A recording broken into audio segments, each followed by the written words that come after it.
It's 2017, so if you send me $2.17, $20.17, $217, or $2,017, you're going to have a blessed year.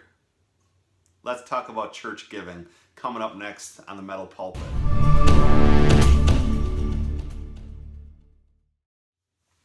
Okay, so it's always been my hope and desire for this podcast to just shoot straight at you as a pastor of an institutional church and hit on the topics that as pastor I have to deal with, and quite honestly I've dealt with and hear a lot of people talking about as well. And this one is in regards to giving money to the church. Okay, let's talk about this a little bit.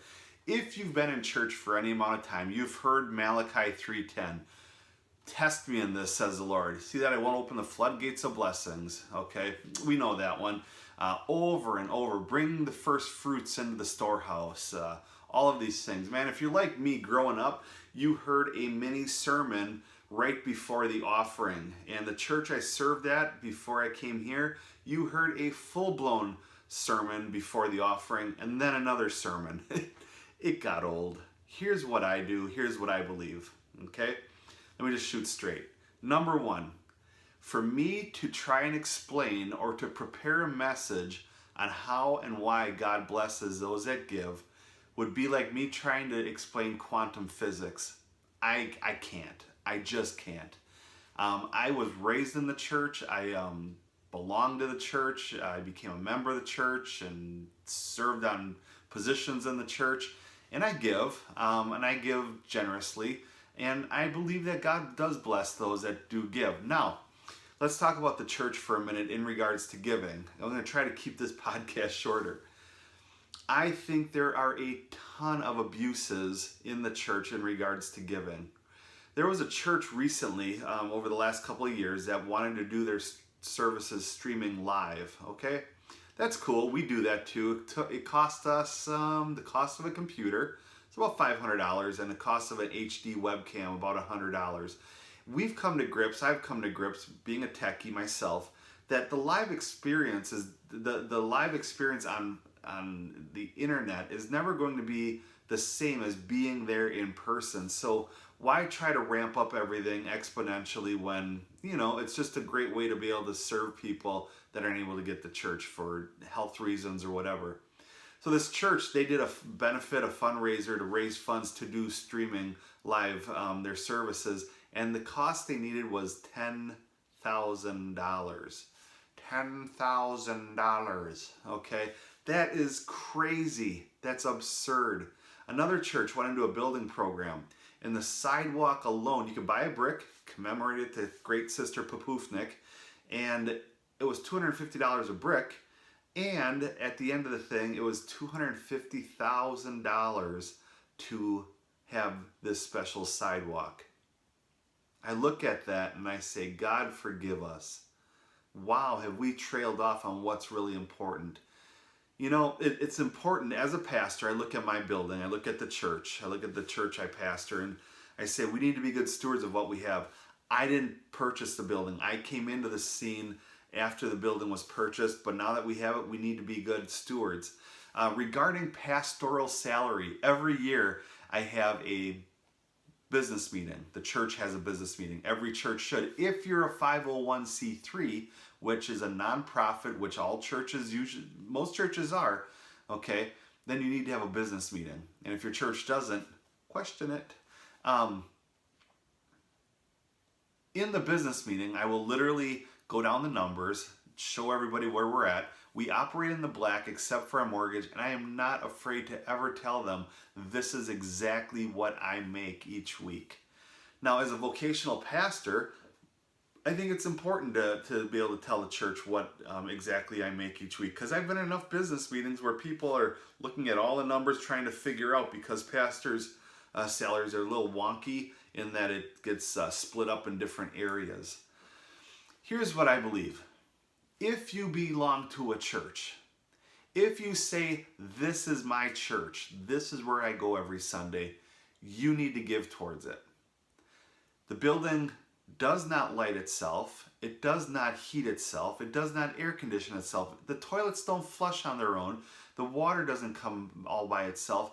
If you get behind an institutional church, and if you don't, that's fine, okay? But if you're part of an institutional church, a church that has a building, and you're saying, man, these ministries are great. I send my kids downstairs. I partake in this. I enjoy the coffee on Sunday mornings. You need to give towards it. And I believe that wholeheartedly. You know, partners, members of churches, they say we will support the church. But even then, it's the old Pareto theory. 20% of the people are doing 80% of the work in regards to giving. I've seen this over and over again. So, what's my take on that? Well, I think as you give to a church, there are things that need to take place. You need to keep the building up. You need to keep ministries going. You need to pay the staff. You know, not exorbitant. I'm a different breed personally. I have not taken a raise in 8 years, and I refuse to take a raise because I'd rather see staff come on and raise up and be able to fund them, because quite honestly, my wife works. I freelance on the side, and we're comfortable. It's not a livable wage for an entire family, but nonetheless a full-time salary. And I refuse to take any more raises from the church. I just don't see a need for it. But these are things that I believe in as to why you should support the church. Not in an abusive way that the church is saying you need to do that. Anytime they start doing that, run and run fast. But if you're there and you love the church and you love the ministry, support it, give towards it. That goes for ministries. If you love a ministry and you're benefiting from it and you enjoy it and you love it, why not support them? Okay, because these things do not run on their own. All right, viewer question.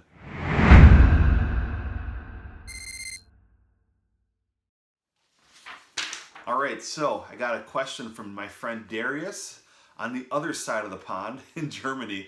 He says, I've been confronted more and more with Christians that say yes to faith and no to religion. I love this question. I do not know what I have to think about this. Is religion not just the meaning that people believe in something that is standing over them? Something that you cannot prove with science? So my real question, can you really separate Christianity from religion? Now, if you've read any of the old authors, even right here, A.W. Tozer and Charles Spurgeon, C.S. Lewis, J.R. Tolkien even, they all refer to Christianity as a religion.